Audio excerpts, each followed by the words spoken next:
Good morning, everybody. Welcome to the Flow Show. It's Friday and nearly time to just close the fucking door on the week, to coin a phrase, one of the best phrases probably ever uttered by a central banker. Morning, Kay. How you doing, mate? Morning, right.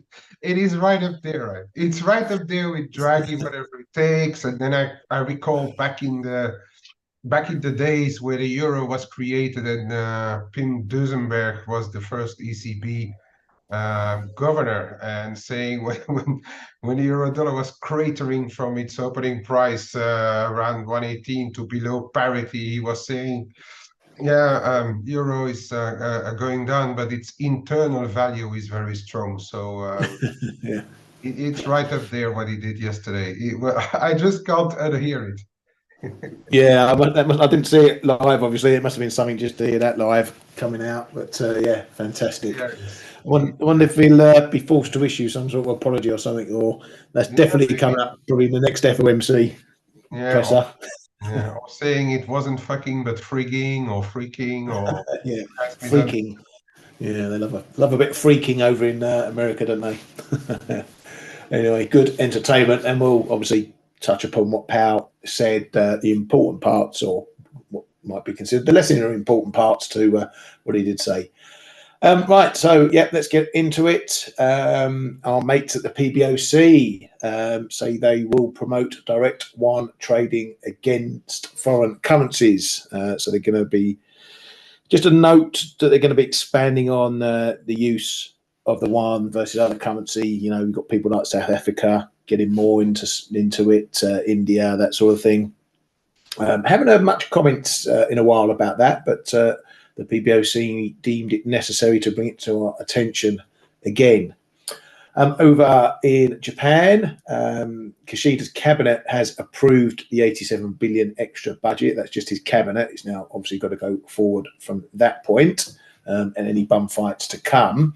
However, does say that, or a headline yesterday said that Japan is looking at potentially a 5% plus wage hike as a condition for tax breaks. That's according to Sankei News there. So some elements, because they are talking about some tax cuts, they want it to be matched off with 5% plus wage hikes. We'll see what that comes. It goes into the wage negotiation pot to come. Suzuki and Powell's still remain pretty quiet on the FX front. I haven't picked up any comments. I don't know if you have, Kay.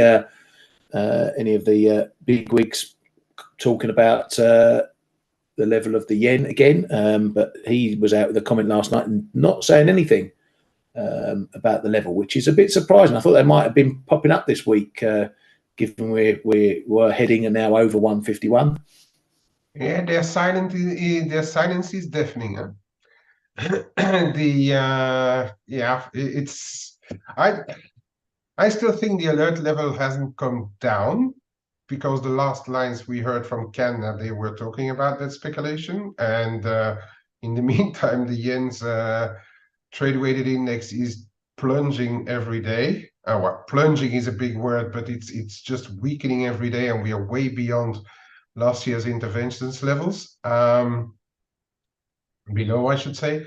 Yeah, it's an open question. I was secretly hoping, because my call expires today and I fully hedged it, that they may intervene and give me a chance of buying it back a lot lower. But I suspect, well, right now we have to assume that there's nothing going to happen before the weekend, unless we have that push into up into the 152, perhaps. The thing is, if we take them literally, because Suzuki also said about the speed, if we take them literally on that, they have no reason to intervene, because you don't do those 200-300 points every day. So we really, it's pure guesswork still, right? Wet finger up in the air. They can intervene every moment. Last time in November, I think it was just after the New York Open of the markets. So if I recall correctly, it was around just after 2:30 p.m. our time. I don't know. Friday is as good as any other day, and any level is as good as any other level. But as you say, their silence is remarkable. Yeah, I wonder if that puts a bit of risk onto early Asia Sunday when things open up over there. Maybe they decide to send out a few submarines again or something, just to catch the market on the back foot. But we shall see. But yeah, I think they need to see what goes on the rest of today. But you saw those. I'll see if I can put them back up again. You saw those arrows. I was talking about this in the chat room. We're up at the levels where I started shorting it last time. The last time I started shorting it was in this move, which was a lot of end of month. You know, the dollar was really ramping. We had the yields playing a part in that, and then we had a neutral FOMC, and it was still rallying. So that's why I thought, oh yeah, I'll try a short up on that move. And it wasn't looking too hot when it was trading up in 70s. But anyway, but you can see the difference in speed. That was a fast move, end of the month, that sort of thing. This is a definite grind.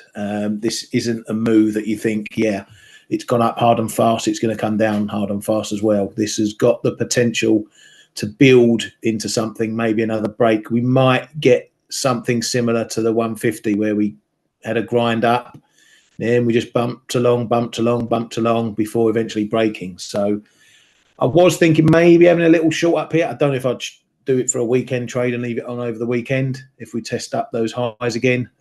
But you don't want to be really in a position over the weekend and wake up and it just starts grinding again on Monday. So I'll see how it goes. I might have a little short up against the 152 just for a first touch. But otherwise, I'm not liking this move as much as I liked that move to try a short against it.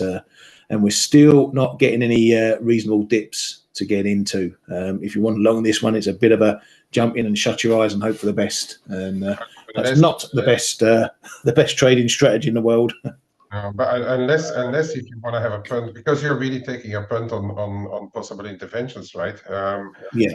Unless you want to have a punt, and if for those who can trade options, the vols have gone down a lot. So if you look at stuff like around an overnight put around 151 is actually costing very little. Or even if you think it's really interventions possibility right after the weekend, a put at 150.5 is really costing just well, really cheap actually. And I'm thinking of perhaps doing that once my option has expired this afternoon.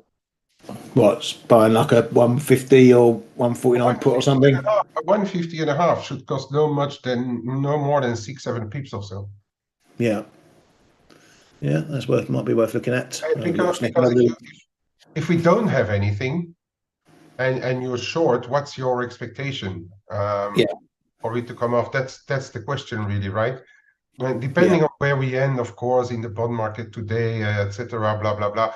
If the yields come back off, you're probably going to make a few pips on your dollar yen, but then you're going to make as much on a long euro dollar or perhaps I don't know, something else, short dollars where there is less of this grind or where there is a bit more reason for a bounce.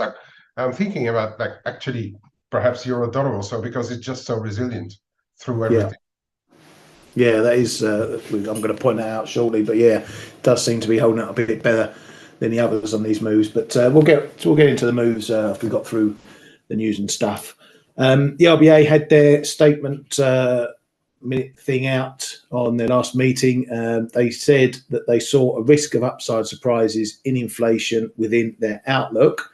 That was measured by them raising their outlook or their forecast for their trimmed mean CPI. This is the one they look at, and now see it rising 4% in the year to June 2024 versus 3.25% previously. So a hike. That's hiking that inflation forecast is what's getting them a little bit more on the hawkish side. Back in Japan, I missed this one. The business lobby, or the head of the Japan business lobby, Nami, has urged the BOJ to normalise a policy to live with interest rates. wants to get everyone ready for living with interest rates and the Bank of Japan on their way.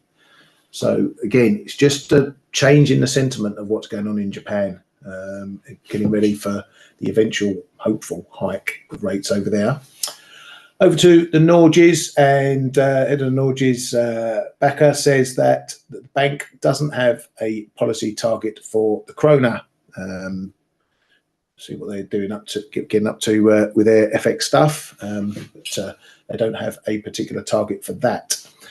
Coming over to some of the data, UK GDP out this morning. Bit of a surprise. Well, a beat of expectations. Woohoo! You cry. It came in flat instead of down 0.1%. As I mentioned earlier this week, particularly on F.A.C.E, when Blake was asking what's going on with the UK economy, I said it doesn't really matter whether it's minus 0.1, 0.2, plus 0.1, plus 0.2. It's all very anemic numbers. And as you can see, they're flat growth for the quarter. Year on year, matching last quarter's numbers, beating expectations by a pip, 0.6. Nothing to write home about in any of this. The only thing that was potentially a little bit better, or at least not worse, was the industrial production numbers. They came in beating expectations year on year, flat on the month. Manufacturing as well, not as high as expected, but still a positive number. Year on year, matching the prior number, just missing expectations. So it wasn't an outright collapse. This could have led to a bit of negativity more in the GDP numbers, but it hasn't. As you can see, the rolling 3-month GDP at 0% because it pretty much matches the quarterly number. Trade balance as well, the deficit a little bit better there. I haven't checked the numbers exactly on that one, so I don't know what the import situation was like. I'll check that out. I shouldn't deem it to be anything too hot. From that, let's just check back to some of the data from yesterday. Jobless claims as well. There or thereabouts again in the number, 217 from 215 expected, 220 prior.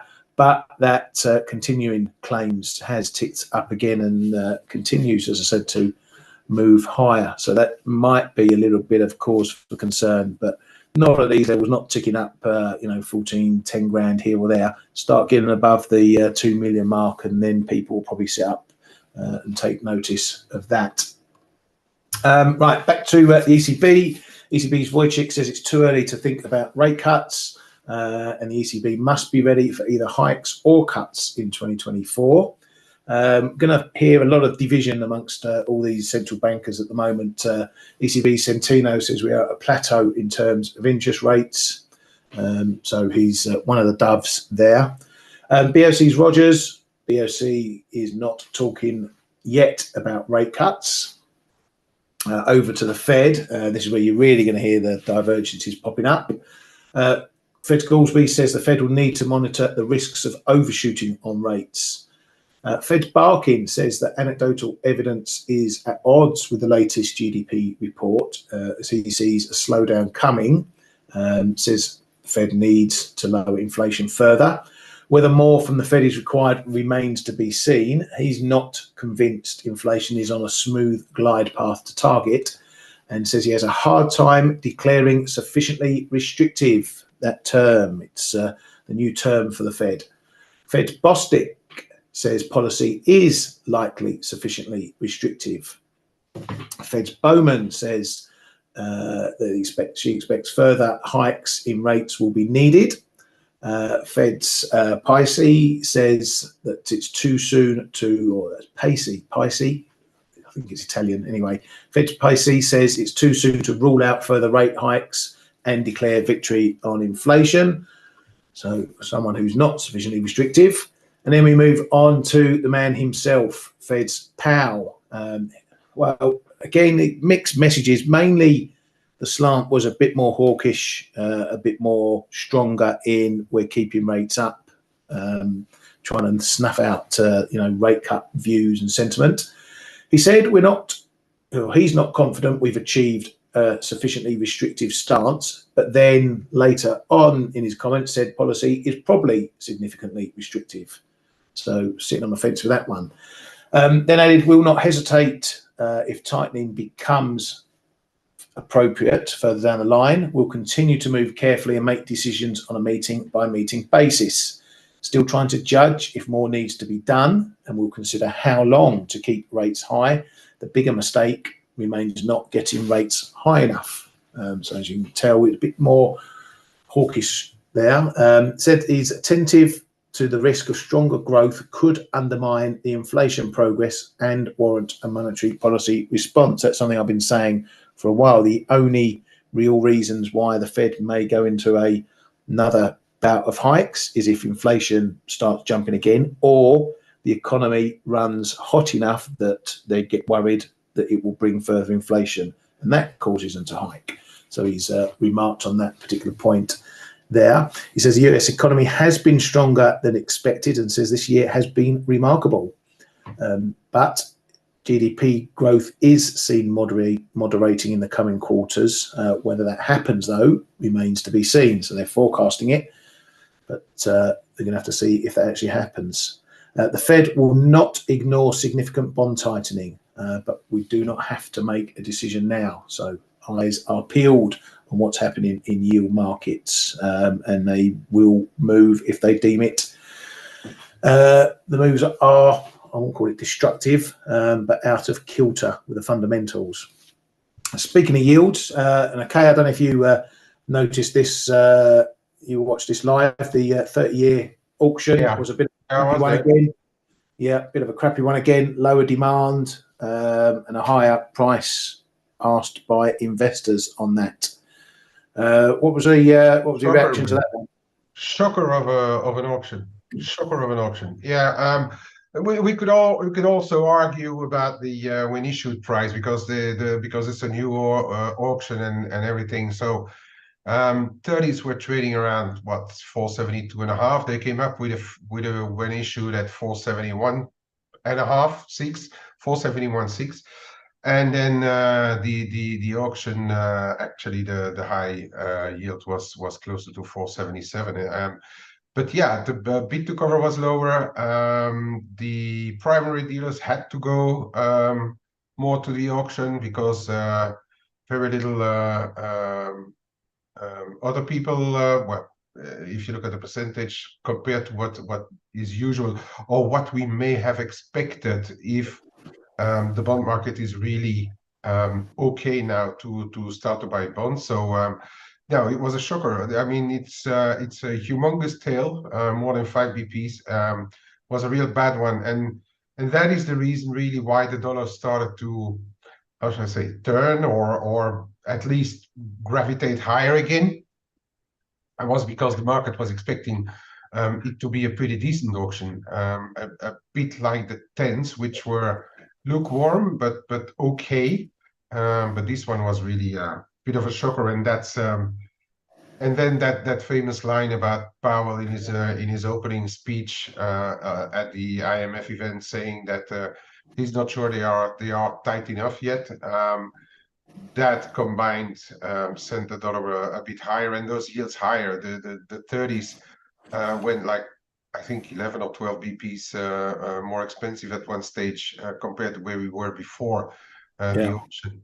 Pretty decent move. So yeah, that tells us that we still have to be very cautious, and that it's not a done thing yet. That let's say the money that is resting now in reserves and money funds are ready to go to the bond market.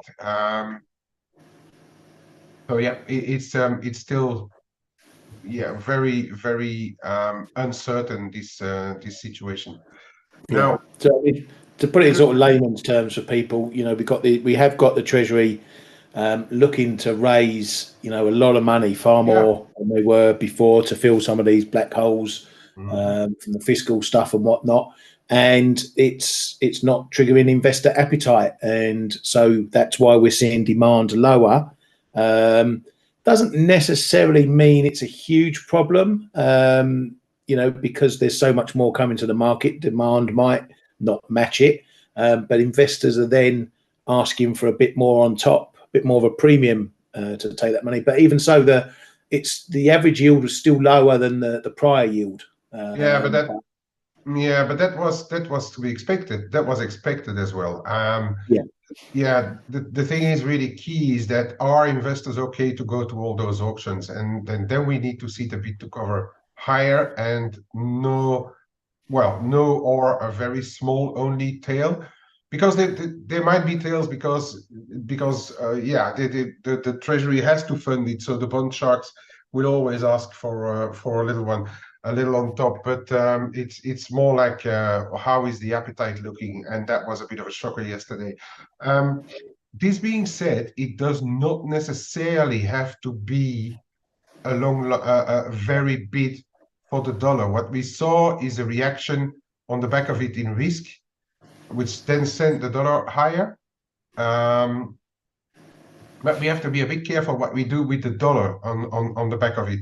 The combination auction and Powell was a bit bullish dollars, but only the auction doesn't mean that it has to be bullish dollars. In a first instance, yeah, as it sends risk lower and yields higher, the normal mechanical reaction is thus.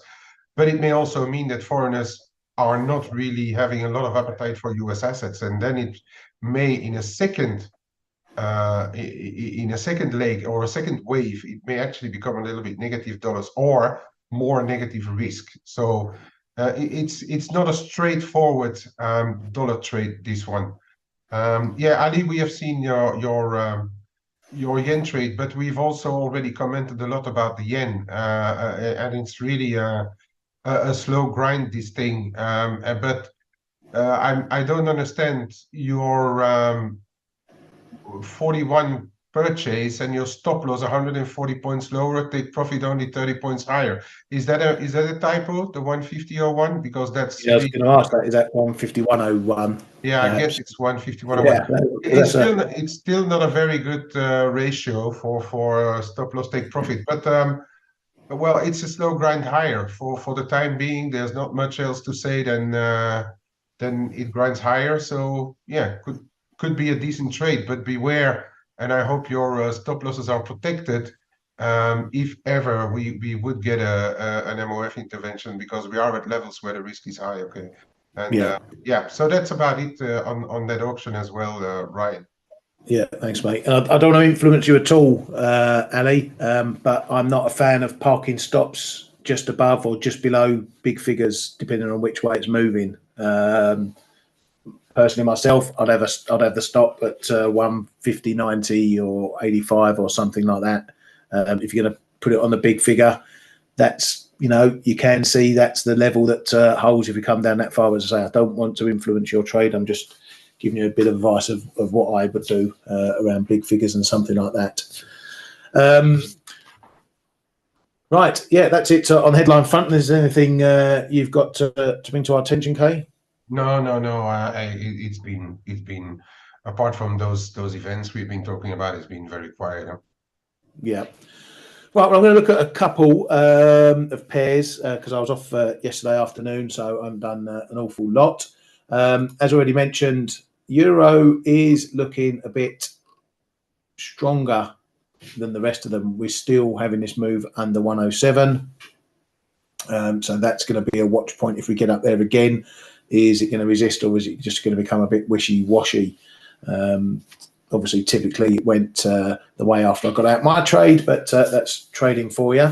So yeah, it's just holding up. We had a move down to 60s the other day, Wednesday, just nicked a new low underneath it. So a little bit of a crack of the egg there, but it's give or take, it's holding so far. So that's still your area to look at.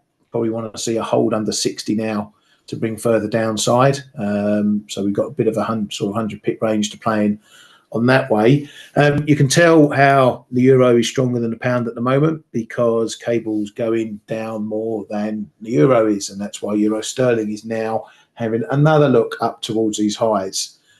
What it's done very nicely technically is held this level. This is what I've been wanting to see for a while, and I want to see it sustained. You've had a couple of goes at trying it, but they've always failed.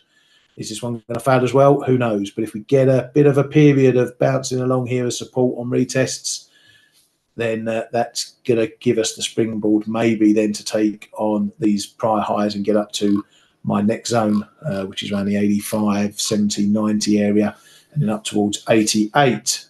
So on the wider picture, as you can see, we're just holding this move now. We're keeping it going, keeping it bubbling, but we need to crack up above these levels here, and particularly this fib level as well, which we've tapped on again and haven't got through. Maybe then we push into this area of traffic and build a new range above the 87 level. That's what I'm looking for. Anyway, Aussie dollar, that's had a little bit of a breakdown. The 64 handle went yesterday, and I'm glad I got out. I got out my position for about 14 pips off my entry, just above 64. I was in 64.12. I didn't like it yesterday. I got out. That proved to be a good decision in the end. So this one is now stretching its legs further down. We've got a bit of an on-off area down into the 63, 40, 50 area. That's an area to watch. But through there, again, we're going to be seeing what happens down here in the low 63s, 62s to see whether we build support or whether we're going to make a fresh low and carry on the trend that's been ongoing. Dollar China quickly. That's it always looks like it's going to make the break for you, but as it's proven time and time again, these moves lower, particularly below that 728, have proved fleeting, and we're back up again. This, I think, is again more dollar than what's happening in China, so I might be a bit more inclined to start playing it around from another move to these highs if it's purely dollar led, because China were out with comments that they're going to keep an eye on what the yuan's doing and make sure there's no excessive moves in that as well. So I might start jobbing it around again in some of these highs while keeping my core short and waiting for a proper break below this 728 and then 725s. But just when you think it's going, it turns around and kicks you up the arse. Yeah, I don't know if you saw what I posted on the Chinese yuan. I think yesterday, and maybe not yesterday, you didn't see it, but this morning as well, Ryan. I'm starting to look at that side as well. Yeah, I'm just hoping is not a strategy, but I'm just would like to see it back above that 732 from 732, 33s. I'm starting to think that we just may be starting to see or having seen the worst in China as well. There's also always also that only that much that you can price in, and in the meantime the PBOC is still very stubborn. I did read a couple of things about investors saying like indeed we may be through the worst. So I think if we see another move, I'd love to see a move higher again into the 732, 33, 34, and to start shorts as well myself. Yeah, I think it was Meta stroke Facebook, whatever you want to call them, who said that there was a headline that they're looking to get back in China for the first time in 14 years. Okay, I haven't seen that one. Yeah, if that's any sort of indication for people getting back into China, then yeah, maybe there will be a bit more appetite from the West to get back into China. But yeah, they're not out the woods. We saw that from the inflation numbers. They're not out the woods at all. And they're still trying to talk up their GDP targets. So, yeah. Goldman already, but Goldman started to revise the GDP higher as well, forecast higher in China. And we always listen to 4.5. They went back to 4.8. I know. I mean, forecasts are what they are, but you know, I mean, it's not. It's what I always say. It's not that they are right or wrong, which is important. It's the number of followers that are important. Yeah, the sentiment say something as well. And you don't have any followers.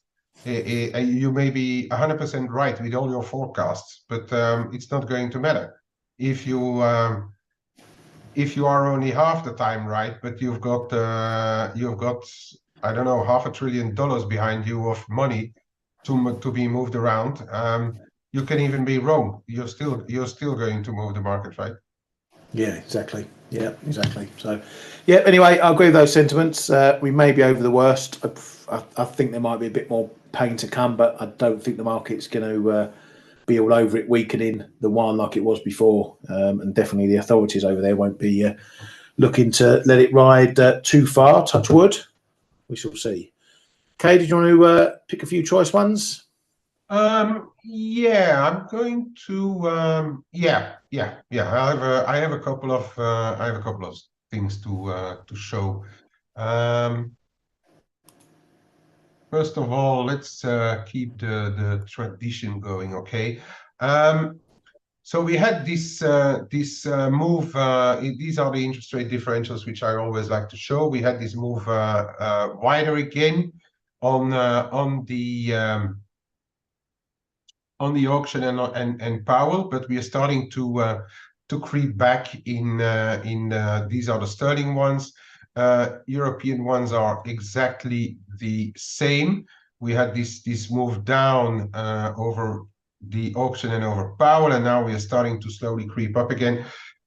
And similar is happening in the FX market as well. That's what I said. This is still like one big pot of net, really. The yield sphere and the bond market sphere, and differentials are not going too far from levels where we have been seeing them since September or August, really.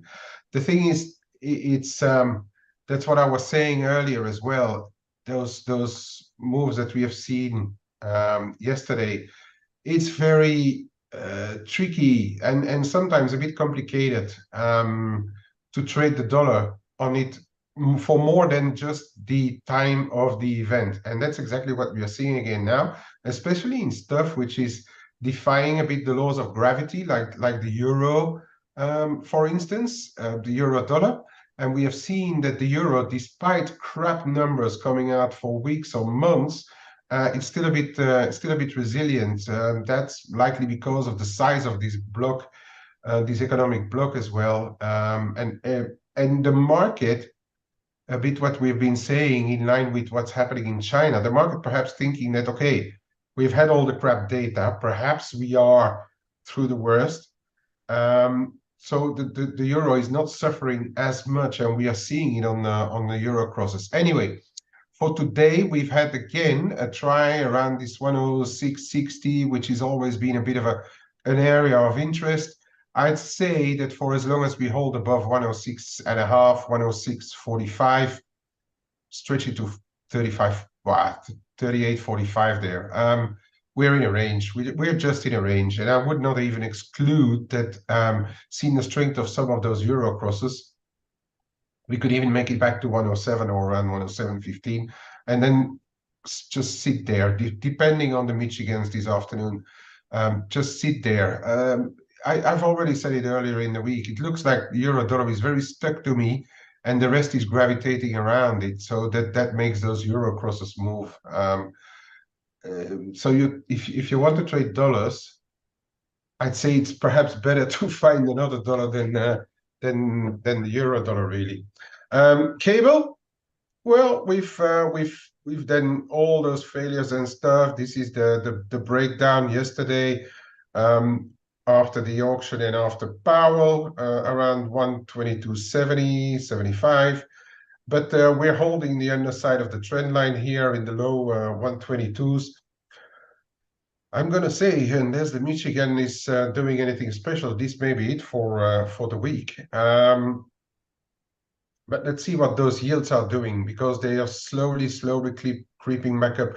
What's a bit surprising to me, and and I don't really. Oh, this is only the 15 minutes, but the move on the back of those auctions, and okay, there's maybe Powell a bit in there as well, but this move around that we've seen yesterday, this move here, this is the auction, and then this is Powell. On the short end, I don't know if it's gonna have many more legs, because data-wise, I'm not sure, and I think that's why also we are stabilizing now on the FX side of things, is that the market is more uncertain than certain about further developments here. It is a fact, though, that US 10s are holding this support zone and are moving back up into the 460s. I'd say we are back to kind of neutral. Get back down here, the dollar may suffer a little bit because it will be taken as, okay, this was just a recovery high, and we may start to drip lower again. We'll let the US decide about that this afternoon, I'd say. Same thing happened on the 30s. We had this move higher. Ryan already showed it. We had this move higher on the back of the shot up on the back of the auctions, bit of power as well, and then now we are back inside a bit more of a rangy thing, and I'm not overly sure that it can really push a lot higher. We might have to wait until the next round of auctions actually for this starting to move again. Dolly and Ryan already showed. An interesting one here is dollar CAD. Despite a bit of a setback that we are seeing right now in, well, it's mainly euro again, right? That is going up. The rest is barely moving, and Swiss following euro as euro Swiss is stuck. This level in the dollar CAD is relatively interesting. Since Wednesday, we are banging our head up against this 138.15 zone. So I wouldn't be surprised if oil doesn't pick up more than what we are seeing now, or energy picks up more than what we are seeing now, that this thing may go for a little bit of a walk into the end of the week. It's of course driven by EuroCAD as well, but it looks as if we are going to have a little try here. If not, starting for next week, if started by next week, we are still below this level, it may mean something.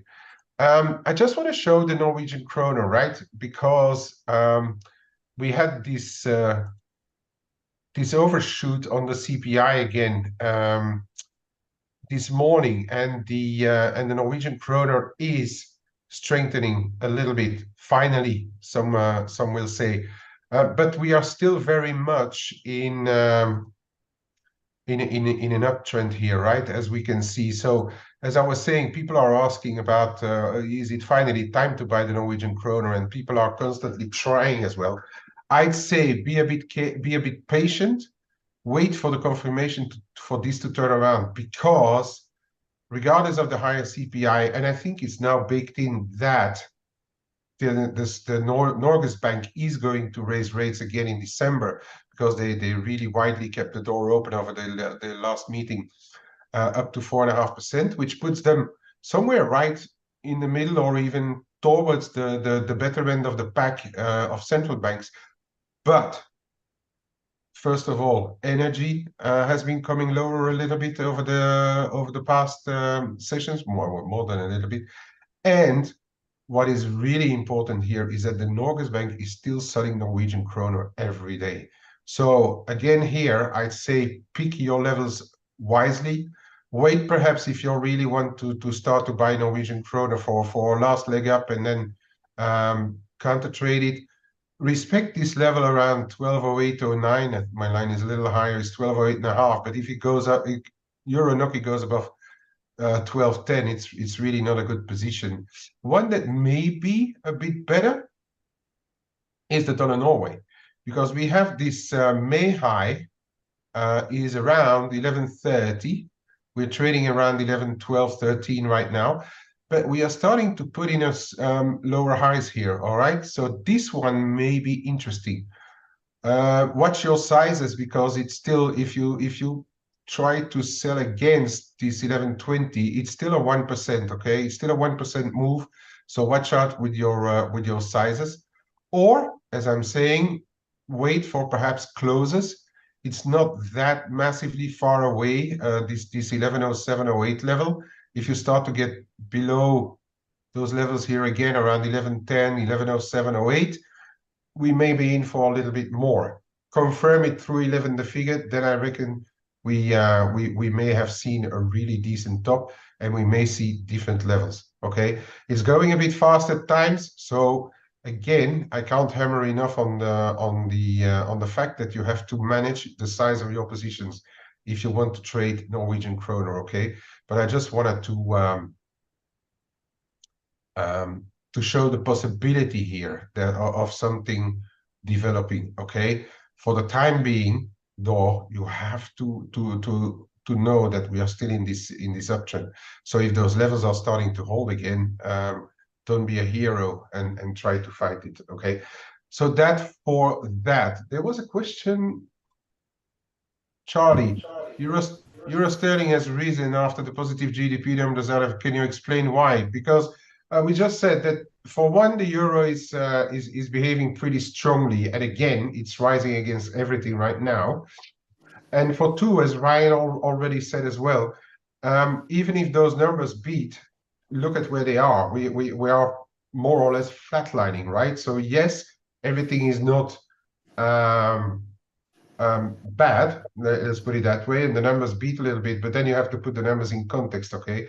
And also know that Pill, for instance, earlier this week was who normally is a hawk. He was talking a bit negative about rates as well, or the possibility that the market is right to start pricing in rate cuts for the middle of next year. So all of this is keeping the sterling a bit under the cushion. That I showed those differentials, which are still hanging at relatively wide levels compared to what we have seen the past months. So that is it for the thing. And I see that there's a bit more comments. Yeah, just Ali. I was going to answer Ali quickly. I was not really going to show much more. Perhaps just the S&P, okay? Because that's now really a risk trade, okay? We're hanging around those levels here. It's trading 43, 45 right now, down to 35, 45 here. We're on a bit of support here in the S&P, okay?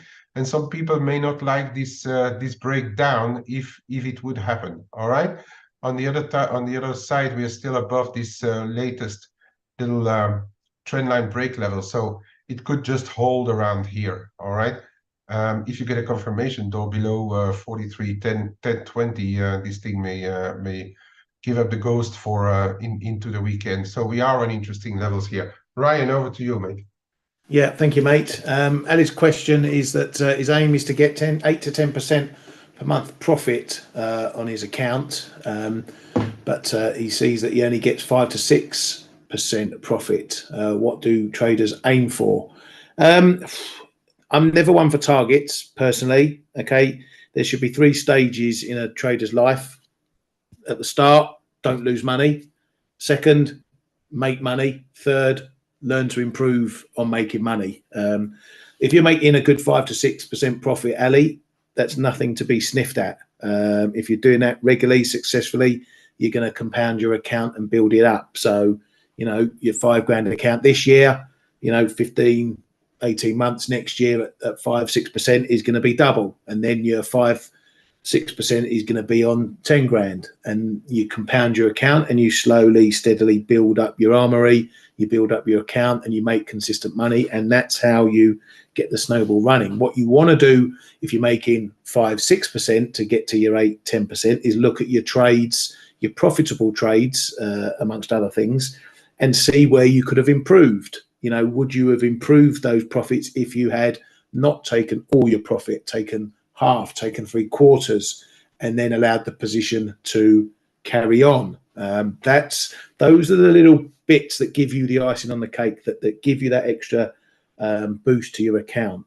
Okay, that's why I don't have targets when I get in a trade. I don't say I want to make 50 pips, 100 pips, 132.6 pips. I have my minimum. My minimum is get my trade to 0. After that, I then try and push for the profit. If I only make 10 pips, I only make 10 pips. But I'll try and make 10 pips looking to make 20, 30, 40, 50 pips, because it's that boosts your account over your targets, if you like, or gets you to those targets. So yeah, 5 to 6% is nothing to sniff about. That's good returns. look at your trades and see what you could have done with those trades to develop them into 8-10% profits. That's the way you want to be looking at it. So yeah, thank you very much, Horatio, for your kind words. Not a better way to start the trading day where you live than with the Flow Show. So thank you very much. And yes, thank you. This is the end of the week. Don't go shutting your fingers in any effing doors this weekend. Thank you very much for coming and supporting us here. Don't forget, please give us a thumbs up and a like on Twitter. Spread the word. Give us a retweet. It's much appreciated. The more people we get in here, the greater the conversation grows, just like in our chat room. And you know, the more advice and information you guys and girls get. Thank you as ever to the K-Meister for all his valued input as usual this week. That's it. Have a great weekend, everybody. See you on Monday. Thank you, Ryan. Thanks, everybody, for being with us. Have a splendid weekend. Cheers, mate.